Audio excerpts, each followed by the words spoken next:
Welcome back, my dear students.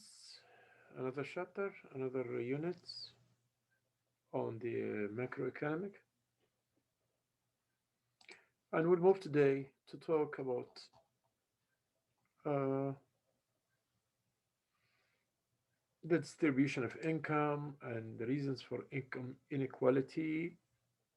And this is another topic which will, uh, I hope that you will enjoy this chapter because it's actually touching every one of us because it's like we all living in a society and we all pay taxes. We okay.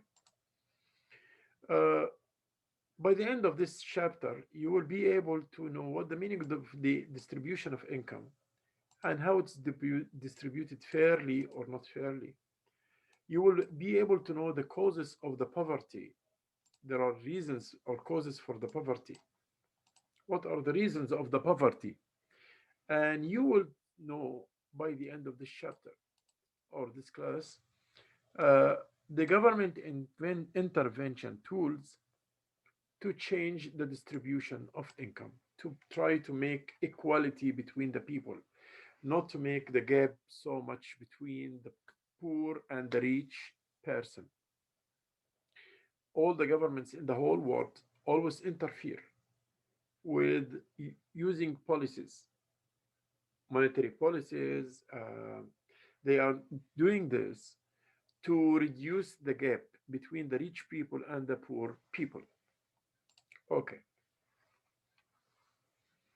Uh, the main reasons for the income inequality, why my income is different than your income, why I earn 200,000 per year as example and this never happened, and why you earn more than me 400,000 per year, why I earn 2,000 per year, 3,000 per 5,000, 10,000, whatever, and you earn 100,000 per year.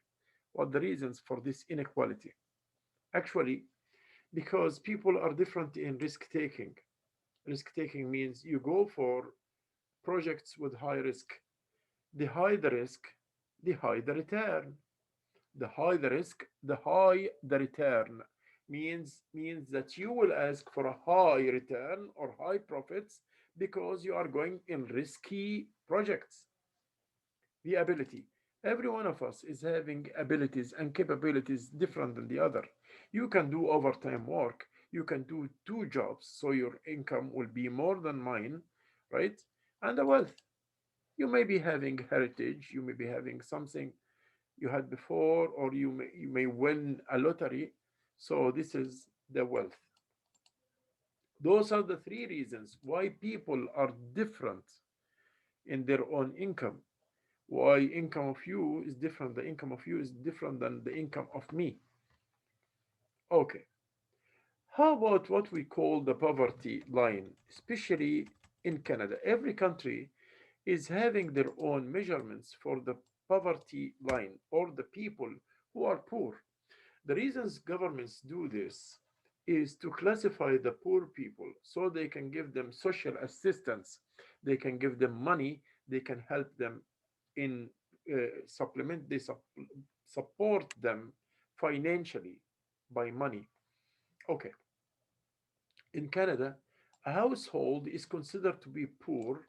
I am poor if I spend 64% of after tax income on food, clothing, and shelter. On food, clothing, and shelter. If I spend my money 65%, 64% of my income on the food and the clothes and the shelter, then I am a poor guy. Okay. The poverty rates are higher among unattached. This is also in Canada here. The poverty rates mean the ratio of the poverty people are higher in the unattached individuals, means the singles, than among families. So the families, they are more comfortable financially and they have more money than the individuals, except for single parents. But there is exception here in the single parents families with a female head. Unattached female, unattached female, and unattached young people under 24 have particularly high poverty rates. So they have a high poverty rates. The people like this in this age, in this denomination of age, they have high uh, poverty ratios. So the countries like Canada, they are looking always for the welfare for their own society. We call it welfare society welfare. So welfare society is one of the rules which the government play to try to ensure the economic well-being, to just reduce the gap between the rich people and the poor people. It's trying to reduce the gap between them by the social welfare. Social welfare, in simple words, means I'm giving supplements, financial supplements, to the people who need it. Okay. So this happened through transfer payments and personal income taxes. I have the tools. This is the tools of the governments to assist, to take money through the taxes and give it back in a figure of supplements and welfare to who need it. Exactly like you would take your own revenues or earns and you pay it on the other with the other hand. You take it with one hand and pay it with the other hand. That's what's happening. The Canadian government take the taxes and return it back in figure of partially, not totally, in a figure of social welfare programs to the people who are in need to it. Okay. So the transfer payment, like you see here, and personal income taxes are the most important elements of the Canadians' welfare society.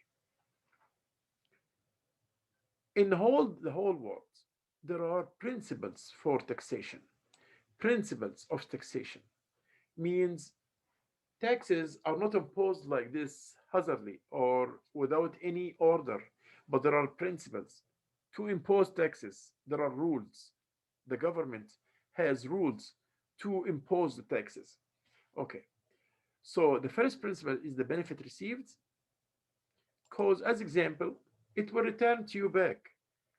What the government take from the taxes, it will return to you back in forms of, as example, I will do roads, I will pave more roads, I will facilitate more parkings, car parkings, or whatever. When I impose on the gasoline taxes on the gasoline or the kerosene, the ability to pay.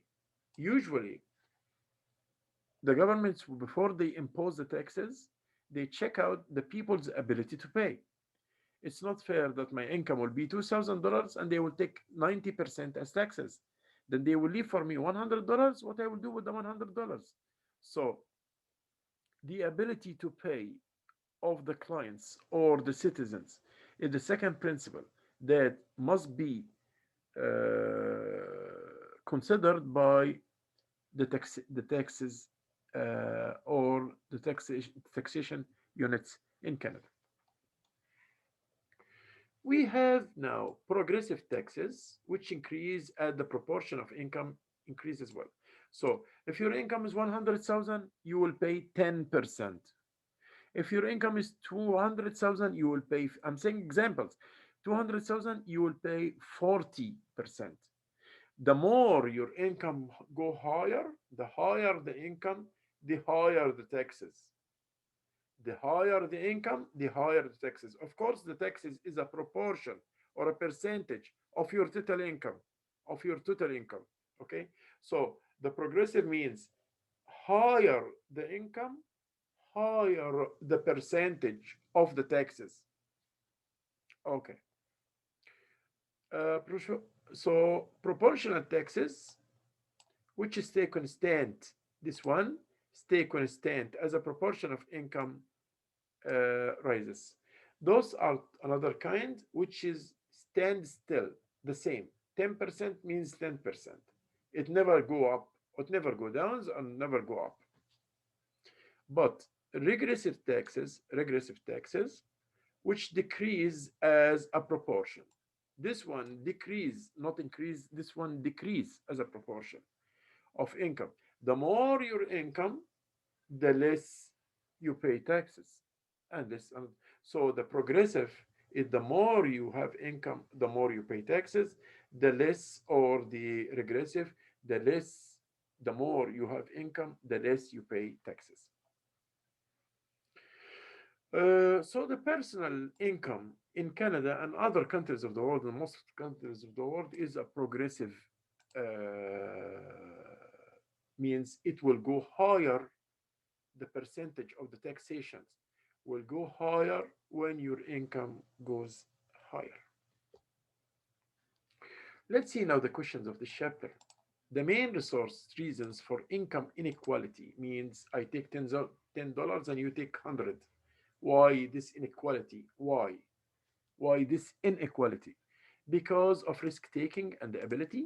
Your abilities are different, your risk taking, but I'm not taking risk. The wealth, you might be having wealth I don't have. This is why. Or all the above. Of course, the inequality because all the above, those two. So the answer is all the above. Wealth is more equally or unequally or non distributed than income. The wealth is usually unequally because something of destiny or faith, you didn't do anything in it. Okay, so it is usually, and the wealth as well. The wealth as well, with the meaning of the wealth of a nation, when it's distributed by people, it will never be distributed equally. It will never. Okay. Three.